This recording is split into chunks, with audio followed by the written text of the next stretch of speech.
एक बात मैं ये कहना चाहता हूं पूरे देश के लिए, ये जो फ्री बी योजनाएं चल रही हैं इसके बारे में, क्योंकि एक जनप्रतिनिधि होने के बाद आप बहुत कमजोर हो जाते हैं।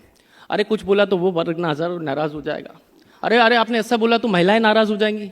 अरे भाई, नाराजगी से ही अगर हम घबराते रहेंगे तो देश की सेवा कब करेंगे। ये जितनी फ्री बेस योजनाएं हैं, मैं कहना चाहता हूं, मेरा सुझाव है, और मैं इसको आज यहां कह रहा हूं, यहां से बाहर भी कहूंगा, क्योंकि मैं जो कहता हूं उससे मुखरता नहीं हूं, ये सब बंद होनी चाहिए। क्योंकि अब हम बोलते हैं कि हम महिलाओं को सशक्त बना रहे हैं। कैसे सशक्त बना रहे हैं आप महिलाओं को? आप उनके खाते में 10,000 रुपए डाल के आप कह रहे हैं वो सशक्त हैं। नहीं है वो सशक्त। मेरा मानना यह है कि चाहे युवा हो, अनएम्प्लॉयड यूथ को आपको सशक्त बनाना है, दीजिए रोजगार उसको। आपको महिलाओं को सशक्त बनाना है, पैसे मत दीजिए। हर महिला के अंदर भारत की काबिलियत है, उसकी काबिलियत का उपयोग कीजिए। क्योंकि एक महान पुरुष ने कहा है, जो आवश्यकता है वही आविष्कार की जननी है।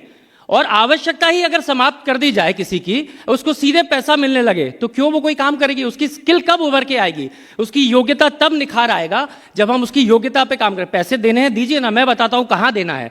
पैसा देना चाहिए, एजुकेशन पे दीजिए। आप कहिए कि आपके पास पैसा नहीं है, हम आपके बेटे की फ्री एजुकेशन देंगे। आपको पैसा देना है, कहिए आप गरीब है, हम आपकी हेल्थ पे पैसा देंगे। परंतु ये फ्री रेवड़ी बांटना बंद होनी चाहिए पूरे देश में, हर प्रदेश में, चाहे कोई भी सरकार हो। मुझे लगता है ये एक अच्छी योजना नहीं है, और विकसित भारत के लिए बिल्कुल भी ये एक अच्छी योजना नहीं, हानिकारक है, उल्टा मैं कहना चाहूंगा। माननीय विधानसभा अध्यक्ष राजस्थान के जो जब बोल रहे थे, मैंने उनकी बात को सुना था। उन्होंने एक बात आंसरेबिलिटी ऑफ ब्यूरोक्रेट्स कही थी।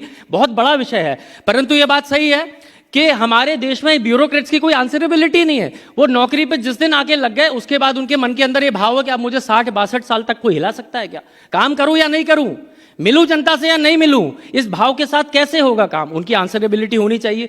ज्यूडिशरी की भी आंसरेबिलिटी होनी चाहिए, क्योंकि सबकी आंसरेबिलिटी हो, जैसे हमारी आंसरेबिलिटी है। 5 साल बाद फिर से जाएंगे मैदान में, और सही होंगे तो जीत के आएंगे, और गलत होंगे तो हम हार जाएंगे। तो सबकी आंसरेबिलिटी होनी चाहिए।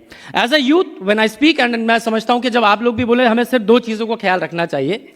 पहली चीज, जो हम बोल रहे हैं, बोलने से पहले सिर्फ एक बार सोचना चाहिए कि वो हमारे देश के हित में है या नहीं।